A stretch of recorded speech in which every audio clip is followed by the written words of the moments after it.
Dito tayo sa vlog ko tungkol sa Yamaha PSS collection ko. Tatlo po ang Yamaha PSS collection ko. Isang Yamaha PSS 795 at saka itong Yamaha PSS 480. Ito po yung di-discuss natin ngayon, guys.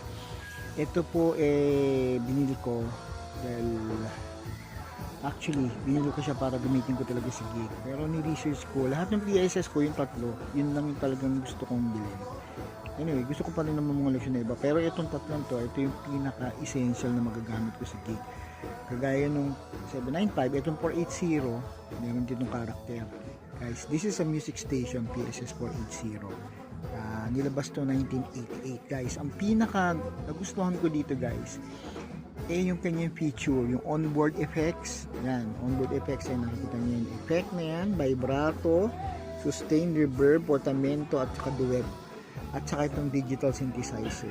At saka bonus na yung talagang meron din siyang sequencer or looper. Actually looper. Pwede ka gumawa ng kanta dito. So toy, ang tawag nila dito toy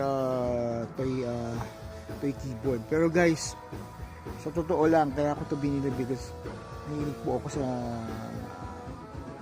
sa iba-ibang tunog, yung mga kakaibang tunog. So ang Yamaha PSS 480, yun yung nagustuhan ko na picture niya. This is a sound generator, guys. Sound generator siya. Guys, yung pinaka sound bank nito, wala kang basic lang talaga sound bank niya. So kung titingnan natin yung sound bank niya sa voice, tingnan natin ang 00 nito ay yan, kita mo parang brass na kagad siya, guys. Lahat kung titingnan, kung papakinggan mo yung mga ano nito, common lang yung mga tao. Hindi siya ganoon kaganda. Kumbaga basic lang talaga yung tunog.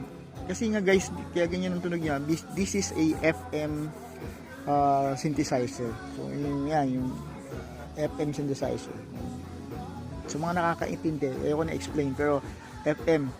So hindi ibang klase rin yung sound na generator na FM. So kaya gusto ko to kasi yung DX7 ko di ko na nagagamit. So ito yung hinand ko para magkaroon ako ng FM na keyboard, which is gusto ko nga kasi maliit nga siya.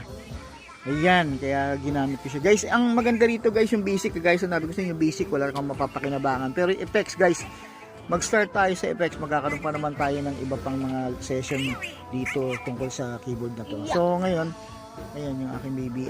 Magkakaroon tayo ng session tungkol sa effect ng keyboard na to. So mag-start tayo sa 00, no. Ano lang naman to bali ang sound bank lang naman ng is 99 lang ang patch nito sa mga kapatid. Pero yung effect nito, mag-start tayo sa effects, no. So to say 00, which is the synth brass ng tawag niya.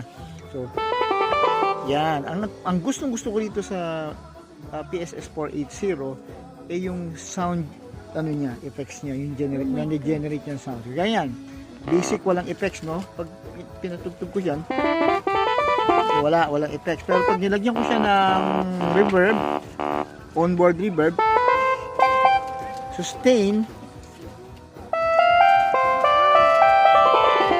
makita nyo, umiiba yung tunog. Ayan. Duet, iba rin yan, duet. Yan, duet. Tapos, yung pinaka-paborito ko dito is portamento. Yan, portamento.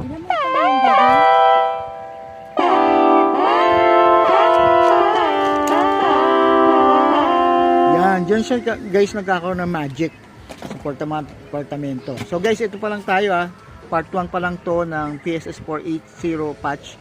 1 pa lang. So, di-discuss rin yung iba kasi effect pa lang pa tayo. Wala pa tayo sa ibang feature na itong keyboard na to. So guys, kung may makita kayong ganito, may mga keyboardist ng katulad ko, mura lang to, guys. Pero hindi ko di-discuss kung magkano ngayon. Sa last part na lang, ending na. Pag na-discuss ko na lahat ng essential na magagamit sa keyboard na to, guys. Yan, every part 1 ng ating lesson tungkol sa music station ng Yamaha Portasound PSS 480. Stereo PCM Rhythm MIDI FM voice bank. So FM keyboard talaga ito, guys. Astig to, guys. Marami akong mapapakita pa sa inyo in the long run ng ating discussion about music station na tungkol sa PSS na to guys. Alright, thank you guys. Ganito na lang part 1.